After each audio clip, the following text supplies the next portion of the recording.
Mga kaparokya, bago natin simulan ang online viewership ng dalawang noontime show sa bansa ngayong araw po ng Sabado, February 15, ay ibabahagi ko po sa inyo ang ilan sa patungkol sa noontime show host at ang papremyong ibinahagi nila last episode. Pero bago yan, ako nga po pala mga kaparokya si Mervin at nandito po akong muli para ihatid sa inyo ang online live viewership update for noontime shows ang It Showtime at It Bulaga. Pero bago yan mga kaparokya, humiling ako na pakisubscribe ang aking YouTube channel. Pakilike and share na din po mga kaparokya. Maraming salamat po. So umpisan po natin mga kaparokya ang ating kwentuhan sa It Showtime female host na si Ann Curtis. So according to her mga kaparokya, after a month of shooting up in the mountain ay nakauwi na daw siya sa kanilang bahay. So no better place like home po talaga para kay Miss Ann Curtis.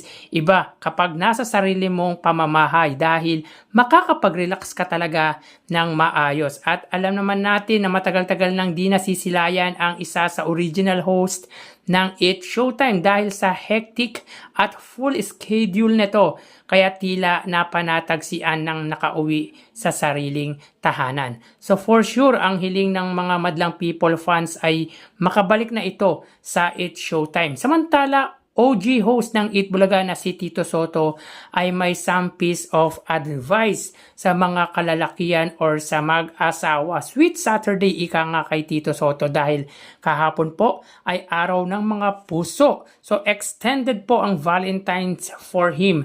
At ayon sa caption ito na ipinost Facebook, ang pagmamahal hindi yan pataasa ng pride. Kaya mga brad, tatagal ang pagsasama nyo ni Mrs. kung marunong kang magpaubaya.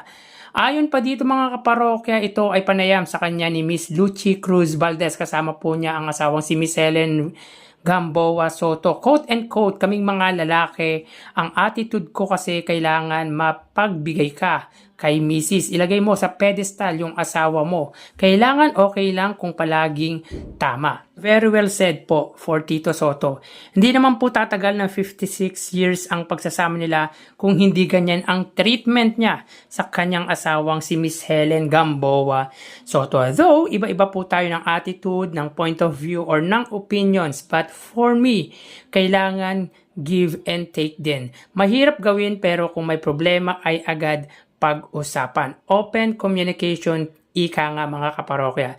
That is today advice coming from yours truly mga kaparokya. Masyadong mababaw ang advice natin mga kaparokya. So let's move on tayo for prizes given ng dalawang noontime shows kahapon. But quick recap lang po tayo mga kaparokya from Monday till Thursday or 4 days episodes. Sila po ay may pinagsamang 832,000 pesos kung saan ang 155,000 dito ay sa It Showtime at ang 677,000 naman po ay sa It Bulaga. So mapunta naman po tayo sa kahapong episode mga kaparokya, Friday, February 14. Makikita po dito na ang It Showtime po ay may 55,000 pesos at ang It Bulaga naman po ay 225,000 pesos. So sa 55,000 pesos na ibinahagi ng It Showtime, 20,000 dito ay sa Ansabe segment,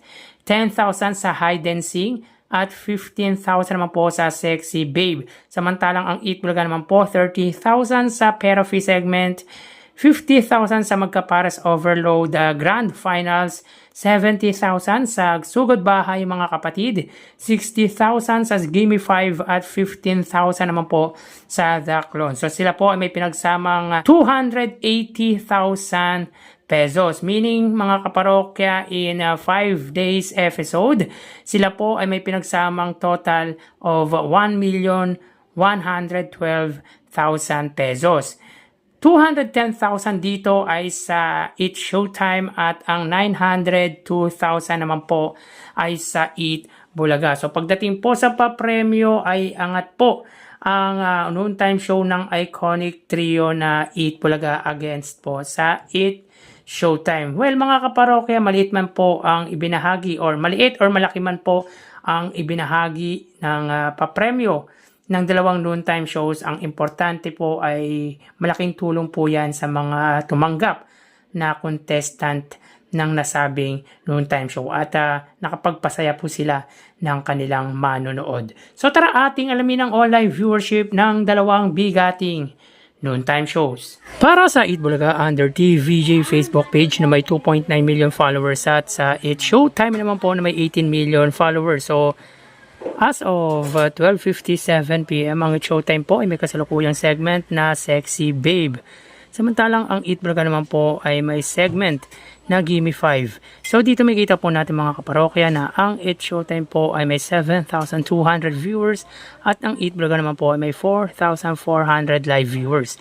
So again, as of 12:57 PM, ang It's Showtime ay may 7,200 viewers at ang Eat Bulaga naman po ay may 4,400 live viewers. So mapunta naman po tayo sa TV Network YouTube channel ng dalawang noontime show. So naipon natin ang It's Showtime under po yan sa GMA Network YouTube channel na may 37.8 million subscribers at sa Eat Bulaga naman po under TV5 YouTube channel na may 2.27 million subscribers. Sa oras na 12:57 PM ang It's Showtime under GMA Network, sila po ay may 15,000 viewers. Ang Eat Bulaga naman po, sila ay may 28,000 live viewers. So again, as of 12:58 PM ang It's Showtime, sila po ay may 15,000 viewers at ang Eat Bulaga naman po ay may 28,000 live viewers. Mapunta naman po tayo sa main YouTube channel ng dalawang noontime show. So nahin po natin ang It's Showtime under ABS-CBN It's Showtime na may 2.52 million subscribers at sa Eat Bulaga naman po under Eat Bulaga TVJ YouTube channel na may 1.31 million subscribers. Sa oras na 12:58 PM ang It's Showtime, sila po ay may 73,000 viewers.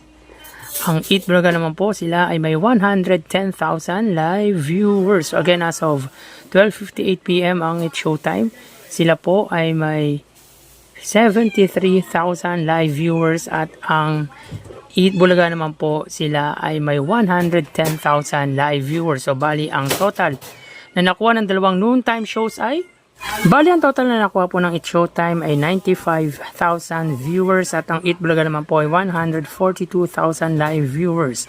So again, ang It's Showtime ay may 95,000 viewers at ang Eat Bulaga naman po ay 142,000 live viewers. So yan po lumalabas sa kanilang online viewership as of 1 PM. Mamaya magbabalik pa po tayo sa ikalawang bahagi ng ating online views update ng dalawang noontime shows. Magpapaalam po muna pansamantala. Mag-iingat po tayo mga parokya. Thank you and God bless.